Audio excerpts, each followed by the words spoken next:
Les tensions entre Washington et Tel Aviv sont entrées dans une phase rare, visible et potentiellement déstabilisatrice. Le 3 février 2026, une initiative diplomatique que l'on pensait discrète a contre toute attente exposé publiquement des divergences profondes au cœur de l'une des alliances les plus sensibles du système international. La visite de l'envoyé spécial du président américain Donald Trump, Steve Witkoff, chargé de rencontrer le premier ministre israélien Benjamin Netanyahu, devait renforcer la coordination autour du dossier iranien. Elle a au contraire déclenché une séquence de corrections publique, de crispation et de méfiance, révélant un glissement stratégique majeur. Depuis plusieurs mois, l'environnement géopolitique entourant l'Iran semblait évoluer dans une forme de désescalade prudente. Deux canaux indirects, des échanges en coulisses et une fatigue régionale après des années de confrontation laissant autrefois la possibilité d'un arrangement encadré. Des canaux indirects, des échanges en coulisses et une fatigue régionale après des années de confrontation laissant entrevoir la possibilité d'un arrangement encadré. À Washington, l'approche se voulait plus pragmatique. La priorité américaine consistait à stabiliser la région, sécuriser les flux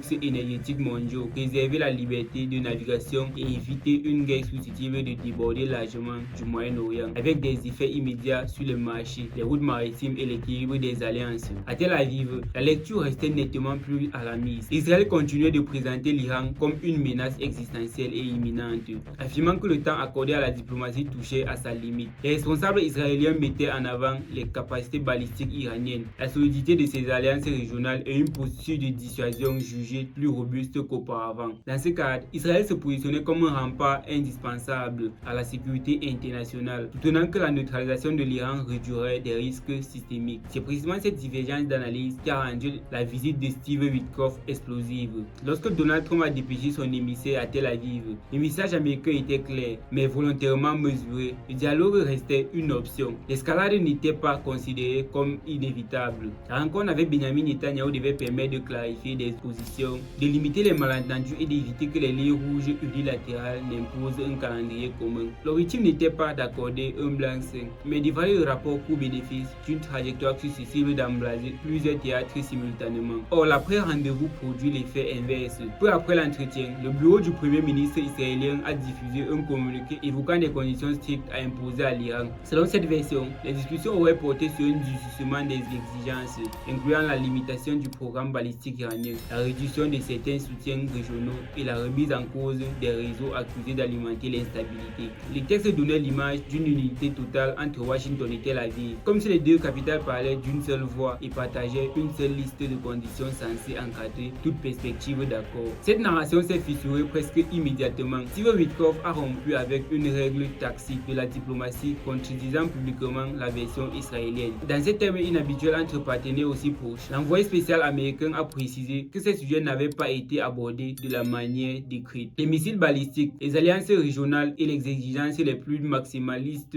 n'étaient pas au centre de l'échange. La discussion, a-t-il indiqué, portait sur le dossier iranien dans son ensemble et sur des pistes diplomatiques en cours. Autrement dit, Washington refusait d'endosser publiquement une grille de lecture transformant une négociation en ultimatum. La portée de cette clarification a été immédiate. Pour la première fois depuis longtemps, les États-Unis prenaient publiquement leur distance avec les lignes rouges présentées comme non négociables par Tel Aviv. Il ne s'agissait pas d'un ajustement de communication, mais d'un signal stratégique. En se démarquant, Washington retirait de facto son soutien à un cadre qui, s'il devenait officiel, rendrait tout compromis impossible et pousserait mécaniquement vers la confrontation. La prise de parole de Steve Witkoff a également produit un effet politique interne, affirmant la volonté de la Maison-Blanche de reprendre la main sur la séquence iranienne sans le laisser enfermer par des exigences extérieures. En coulisses, l'irritation montait à Washington depuis plusieurs semaines. La pression israélienne sur l'administration américaine s'était intensifiée avec des démarches de haut niveau visant à convaincre Donald Trump de valider une option militaire contre l'Iran. Dans ce contexte, des échanges ont également impliqué plusieurs responsables américains, dont le secrétaire d'État Marco Rubio, associé à la gestion diplomatique du dossier. Malgré ces démarches, l'administration américaine n'a pas accordé l'adhésion totale recherchée. La sortie publique de Steve Witkoff a confirmé le changement de tempo. Le message était clair. Washington souhaite maintenir la voie de la négociation ouverte. Ce moment ressemble aux prémices d'un divorce stratégique. Il ne s'agit pas d'une rupture totale, mais d'une dissuasion nette des approches idéologiques et opérationnelles. Washington privilégie la négociation, la maîtrise des risques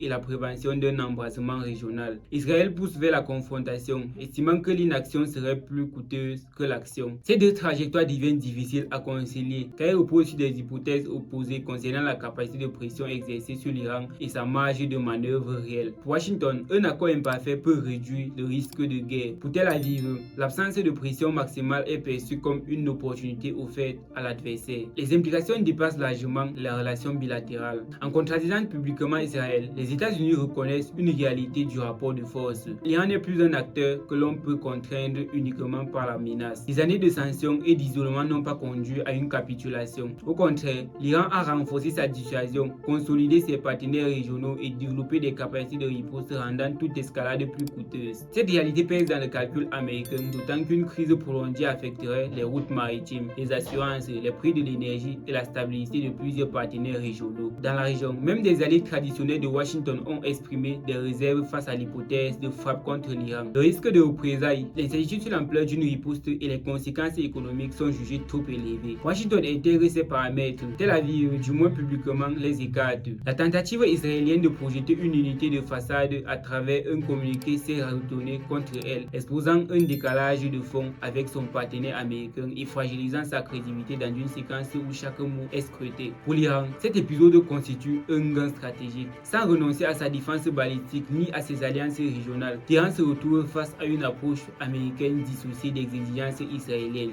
Il ne s'agit pas d'une validation des choix iraniens, mais d'une reconnaissance froide d'un rapport de force et d'un risque de guerre jugé excessif. En pratique, cela renforce la position iranienne dans toute séquence de discussion. Téhéran pouvant désormais souligner que les conditions les plus dures ne font pas consensus, y compris au sein du camp occidental. La scène internationale observe ainsi un changement notable. L'idée d'un alignement automatique entre Washington et Tel Aviv se fissure. Les États-Unis réévaluent leurs réflexes, ajustent leurs priorités et cherchent à freiner l'engrenage. Israël, habitué à voir ses lignes rouges reprises et soutenues, découvre ses limites. Ce bras de fer ne signifie pas que l'option militaire disparaît. Il indique que la décision n'est plus dictée par une seule capitale et que la prudence reprend au moins temporairement le dessus. Cet épisode restera comme un moment charnière, non pas pour un accord signé, mais pour l'expression publique d'un désaccord stratégique. En géopolitique, le silence masque souvent l'essentiel. Ici, la tension s'est exprimée ouvertement et ce qui s'est joué ce 3 février 2026 pourrait redéfinir la manière dont Washington et Tel Aviv gèrent ensemble ou séparément l'un des dossiers les plus explosifs du monde contemporain. Alors partagez cette vidéo si vous ne l'aviez pas encore fait. Si vous n'êtes pas encore abonné à cette page, n'oubliez pas de le faire et d'activer la cloche de notification. On se dit à tout à l'heure dans la prochaine analyse. Peace.